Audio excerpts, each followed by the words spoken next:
ایران چگونه تنگه هرمز را می‌بندد؟ در جهان 8 گذرگاه استراتژیک برای تجارت نفت وجود دارد که تنگه هرمز مهمترین گذرگاه است. این تنگه استراتژیک در اختیار ایران و نیروهای مسلح کشورمان قرار دارد. ایران می‌تواند با انواع تسهیلات نظامی که در اختیار دارد به شناورها و کشتی‌های عبوری اجازه عبور از آب‌های تنگه هرمز را ندهد. مرکز مطالعات کنگره آمریکا با انتشار گزارشی در سال 2012 برآورد کرد که ایران ممکن است مسدود کردن تنگه هرمز را به صورت پله پله انجام دهد. اعلام ممنوعیت کشتیرانی در تنگه هرمز بدون اشاره مستقیم به عواقب آن. اعلام اینکه کشتی‌های عبوری ممکن است مورد بازرسی قرار بگیرند یا توقیف شوند. استفاده از امکانات نظامی برای شلیک هشدار به سمت کشتی‌های تجاری یا نفتکش در منطقه. استفاده از امکانات نظامی برای هدف قرار دادن کشتی‌های مشخص. مینگذاری در تنگه و خلیج فارس. استفاده از زیردریایی و موشک برای هدف قرار دادن کشتی‌های تجاری و نظامی. اما بستن تنگه هرمز چه تأثیری بر روی قیمت نفت و اقتصاد جهان خواهد داشت؟ روزانه 1/3 نفت جهان از طریق این تنگه ترانزیت می‌شود و بخش عمده نفت صادراتی کشورهای عربستان، ایران، امارات، کویت و عراق از طریق این تنگه به بازارهای جهانی ارسال می‌شود و این گلوگاه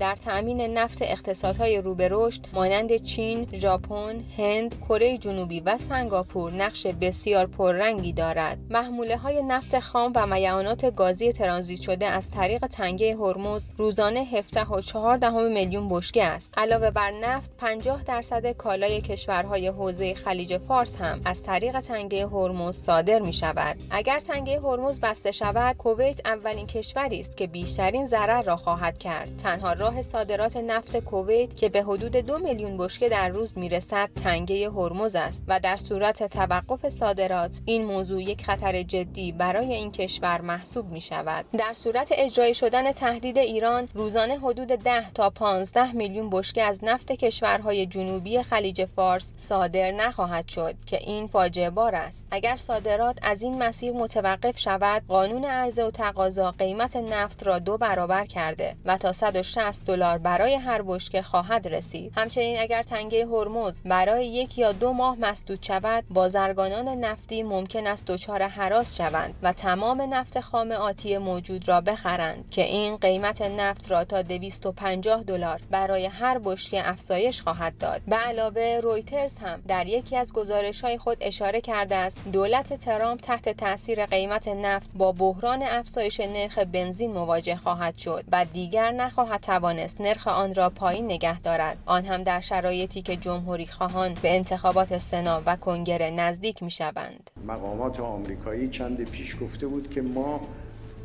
سخت‌ترین تحریم رو نسبت به ایران می‌خوایم اعمال کنیم. نفت ایران رو نمیذاریم صادر کنه که معنیش اینه که نفت کل منطقه صادر نمیشه. مگر امکان پذیره نفت ایران صادر نشه، نفت منطقه صادر بشه؟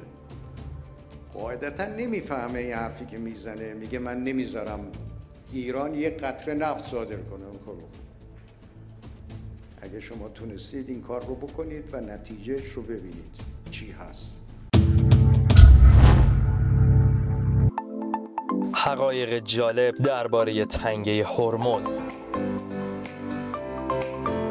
مطمئنا نام تنگه هرمز رو این روزا خیلی بیشتر از قبل شنیدیم. حالا ما هم 7 مورد از حقایقی که شاید کمتر کسی بدونه رو با شما در میون میذاریم.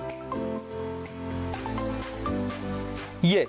تنگه هرمز باریکه دریایی خمیده شکلیه که در منتهی علیه شرقی خلیج فارس قرار داره و فلات ایران رو از شبه جزیره عربستان جدا میکنه و آبهای خلیج فارس رو به دریای عمان و اقیانوس هند پیوند میده.